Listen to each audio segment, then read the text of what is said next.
Sa ngalan ng Ama at ng Anak at ng Espiritu Santo.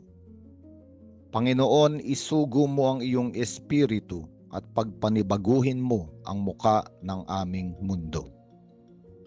Ang ebanghelyo sa araw na ito ay mula kay San Marcos, Kabanata 1, talata 14 hanggang 20. At sa araw na ito ay magsisimula ang pangkaraniwang panahon.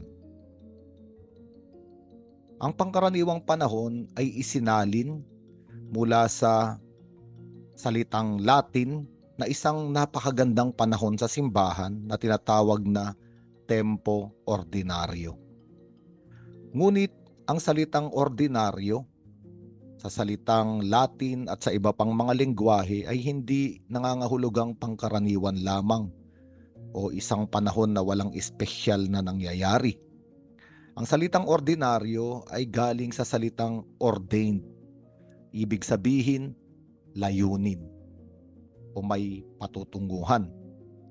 Ang ibig sabihin ng tempo ordinaryo o ang karaniwang panahon ay panahon na may layunin at patutunguhan, at ito ay panahon upang ang mga mananampalatayang Kristiyano ay maghanda patungo sa Paskwa.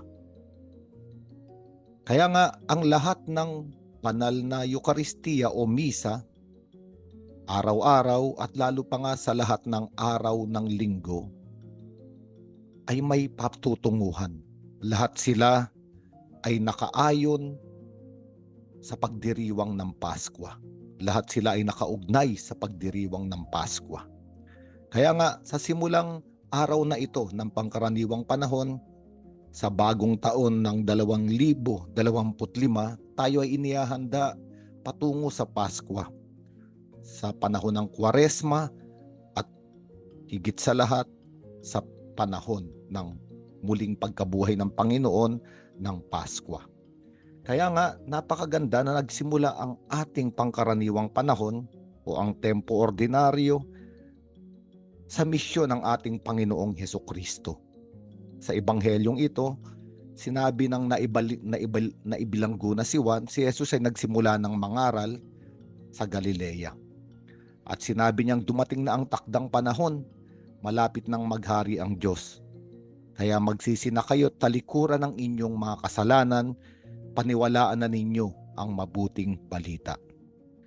At ang pangangaral ng Panginoon ay panawagan sa mga tao sa ating lahat na umalis sa buhay ng kasalanan at pumasok sa paghahari ng Diyos. Ang ibig sabihin, umalis sa buhay ng kasalanan at hayaang ang Diyos ang maghari sa ating buhay. Kaya nga, habang naglalakad si Jesus sa tabi ng lawa ng Galilea, nakita niya ang magkapatid na Simon at Andres na nanguhuli ng isda sa pamamagitan ng lambat. Sinabi ni Jesus sa kanila, "Sumunod kayo sa akin at kayo'y gagawin kong mangingisda ng mga tao." Kaya't iniwan agad ng magkapatid ang kanilang mga lambat at sumunod sa kanya.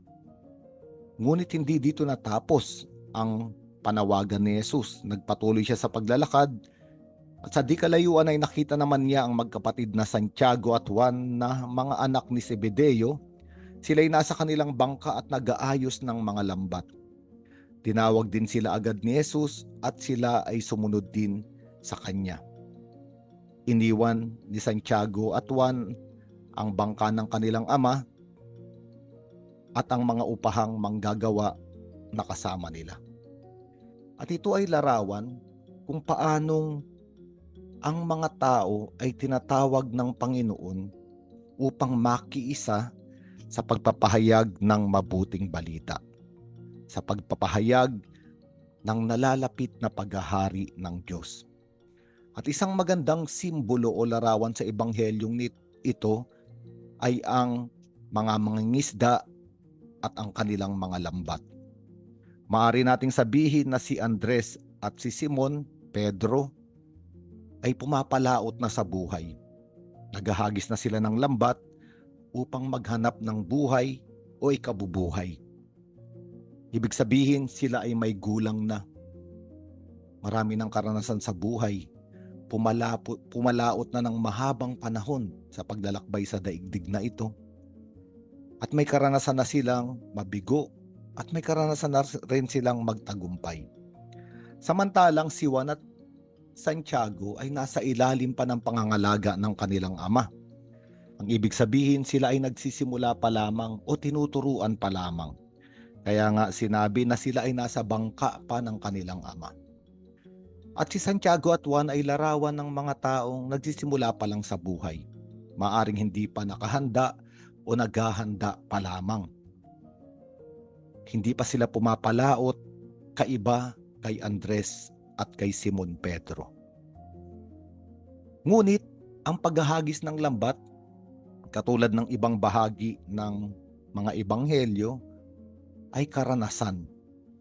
Karanasan na maghanap ng buhay. Ang hanap buhay o trabaho ay isang napakagandang salita. At sa ilalim nito o sa likod nito, ang ibig sabihin, ang tao ay naghahanap ng buhay. Kaya inihahagis niya ang lambat sa iba't ibang lugar para makakuha ng buhay. Minsan ay matagumpay, minsan naman ay bigo. Sa ebanghelyo nga ni San Lucas, sa 5 kabanata, makikita natin na buong magdamag silang naghagis ng lambat. Ngunit wala silang nakuha at sila ay pagod, bigo, sapagkat wala silang madalang buhay sa kanilang mga tahanan. Ngunit si Jesucristo ay nagsalita at itinuro sa kanila kung saan ihahagis dapat ang lambat. At laking gulat nila nung sila ay makahuli ng napakaraming isda. At ito ay nakaugnay sa ating ebanghelyo ngayon. Sapagkat tayo, mga tao, ay nasa iba't ibang kalagayan ng buhay. Ang iba ay mahaba ng panahon na pumapalaot. Ang iba naman ay kaunti pa lamang ang karanasan sa buhay na ito. Naghahanda pa lamang at nasa ilalim pa ng pangangalaga o ng anino ng kanilang mga pamilya. Ngunit ganun pa man, lahat tayo ay may karanasan na rin na naghagis ng lambat sa iba't ibang lugar. Ibig sabihin, naghanap na tayo ng buhay. Inihagis natin ang ating lambat para makakuha ng buhay sa iba't ibang relasyon o ugnayan, o maaring sa iba't ibang samahan, sa iba't ibang gawain, sa iba't ibang trabaho, o sa iba't ibang mga kaligayahan. Ngunit katulad din ng mga alagad, may mga karanasan din tayo na umuuwi tayong bigo, walang nakuha, ungkag. At ngayon sinasabi ng Panginoon saan dapat ihagis ang lambat. At sabi ni Jesucristo, sumunod kayo sa akin. Ituturo ko kung saan ninyo dapat ihagis ang inyong lambat o saan ninyo dapat kunin ang buhay. At sinabi ng Panginoon, inaanyayahan ko kayo na sumunod sa akin at gagawin ko kayong mangingisda ng tao. Ang ibig sabihin, ito ay panawagan sa isang bukasyon. Isang bukasyon kung saan ang buhay ay may patutunguhan. Ito nga yung ordinaryo, ordained, isang buhay na may layunin. At ang layunin ay sumunod sa Panginoon, gawin ang kanyang kalooban upang maraming tao ang maligtas sa tubig na nakamamatay sa daigdig na ito. Ang ibig sabihin, ang paglalakbay sa daigdig na ito ay katulad ng tubig, katulad ng dagat, marami ang nalulunod. Maraming mga tao ang hindi kaya ang hampas ng malalaking alon. Maraming tao ang lumulubog at unti-unting nawawala ng kahulugan.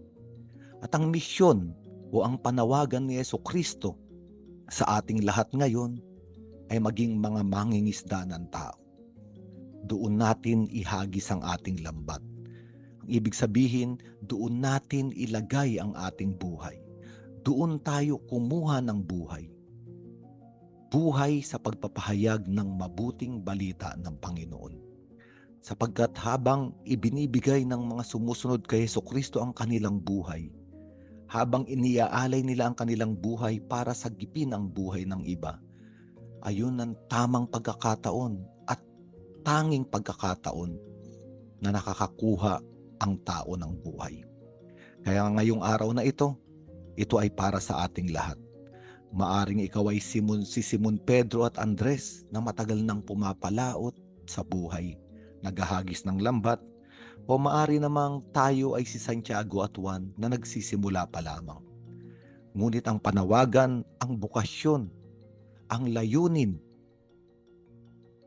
ng buhay ay sumunod sa Panginoon. At ayun lamang ang tanging paraan upang makakuha din tayo ng buhay. Sa ngalan ng Ama at ng Anak at ng Espiritu Santo.